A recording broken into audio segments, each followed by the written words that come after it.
আসসালামু আলাইকুম। সৌদি আরব এমন একটি দেশ যার যার আইন খুব ঘন ঘন পরিবর্তন হয়। এমনই ৫টি পরিবর্তিত আইন নিয়ে আপনাদের সাথে কথা বলতেছি। যে ৫টি আইন যদি আপনি না মানেন তাহলে হয়তোবা ১ থেকে ৫,০০০ রিয়াল পর্যন্ত আপনার জরিমানা হতে পারে, হয়তোবা আপনাকে এর দায়ে দেশেও ফেরত পাঠাতে পারে।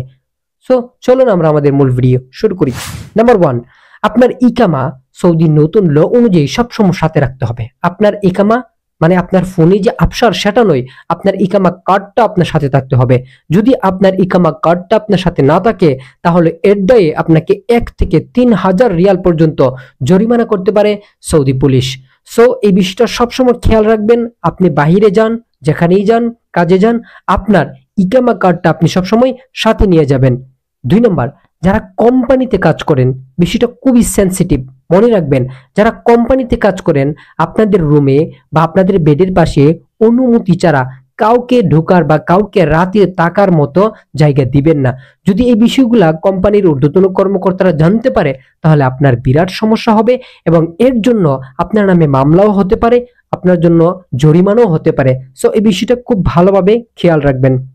নাম্বার ৩, স্পন্সর ছাড়া আপনি যে ভিসায় যাবেন, এই ভিসার এই পেশা ছাড়া অন্য পেশায় কাজ করা সৌদি আরবের সৌদি আরবের আইন অনুযায়ী টোটালি নিষিদ্ধ। সো আপনি এই বিষয়টা খুব ভালোভাবে মাথায় রাখবেন। আপনি যে স্পন্সর বা যে কোম্পানির আন্ডারে যাচ্ছেন সেখানেই আপনি কাজ করেন। যদি আপনি ফ্রি ভিসায় যায় থাকেন, ফ্রি ভিসা বলতে তো কোনো ভিসা নেই, তারপরে অনেক প্রবাসী ফ্রি ভিসায় যায়। আপনারা যদি বাইরে কাজ করেন খুব কেয়ারফুল ভাবে কাজ করবেন, যাতে করে পুলিশ যদি আপনাদের ধরে তাহলে এই বিষয়টা কিন্তু মাথায় রাখবেন। এই অনুযায়ী আপনার অনেক টাকা জরিমানাও হতে পারে, আদারওয়াইজ আপনাকে তারা দেশেও পাঠিয়ে দিতে পারে। সো এই বিষয়টা মাথায় রাখবেন। ৪ নাম্বার, আপনারা জানেন সৌদি আরবের রাস্তায় যখন গাড়ি চলে তখন সেটা অটোমেটিক সিস্টেমে চলে, আর্টিফিশিয়াল ইন্টেলিজেন্সের মাধ্যমে চলে। সেখানে কোনো ধরনের ট্রাফিক পুলিশ থাকে না। আপনারা জানেন যারা সৌদি আরবে বসবাস করেন, সৌদি আরবের রাস্তাঘাটে কোনো ট্রাফিক থাকে না। তারা অটোমেটিক যে সিস্টেম আছে যেটাকে এআই বলা হয়, আর্টিফিশিয়াল ইন্টেলিজেন্সের মাধ্যমে তারা এগুলা মানে করে মেনটেন করে।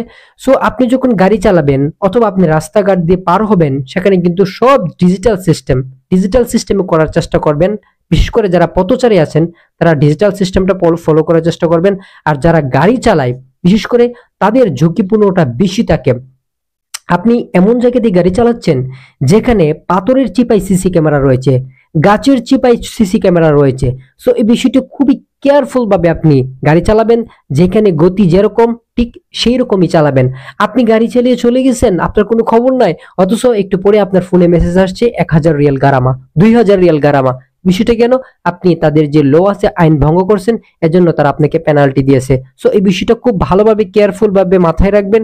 এর জন্য আপনার খুব বড় ধরনের জরিমানাও হতে পারে। তাছাড়া আরেকটা বিষয় খুব ভালোভাবে মনে রাখবেন, নো পার্কিং এরিয়াতে কখনো আপনার গাড়ি পার্কিং করবেন না, এজন্য আপনার মোটা অঙ্কের জরিমানা হতে পারে। ৫ নম্বর বিষয়টা খুব বেশি গুরুত্বপূর্ণ, সেটা হচ্ছে আপনারা যারা প্রবাসী থাকেন তারা অনেক সময় টিকটক, ফেসবুক, ইউটিউব বিভিন্ন সোশ্যাল মিডিয়াতে সৌদির আইন কানুন সম্পর্কে ভুল তথ্য দেন। যদি আপনারা এই ভুল তথ্য দেওয়া বন্ধ না করেন, এইগুলো কিন্তু পুলিশের চোখে পড়ে। তার মানে কি আপনারা জানেন সৌদি পুলিশ কি বাংলায় আপনি বললে জানবে না, তারা ট্রান্সলেট করবে।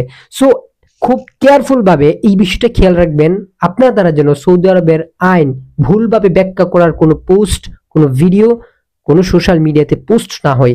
এই জন্য অনেক পুলিশও অনেকে ধরছে। অনেকে সৌদি আরবের বিভিন্ন ধরনের মানে আপনারা তো জানেনই সৌদি আরবের কি সেনসিটিভ। সৌদি আরবের অনেক এলাকাতে আপনি ভিডিও করতে পারবেন না, আপনি ভিডিও করে সেটা সোশ্যাল মিডিয়াতে আপলোড করতে পারবেন না, অনেক রেস্ট্রিকশন রয়েছে।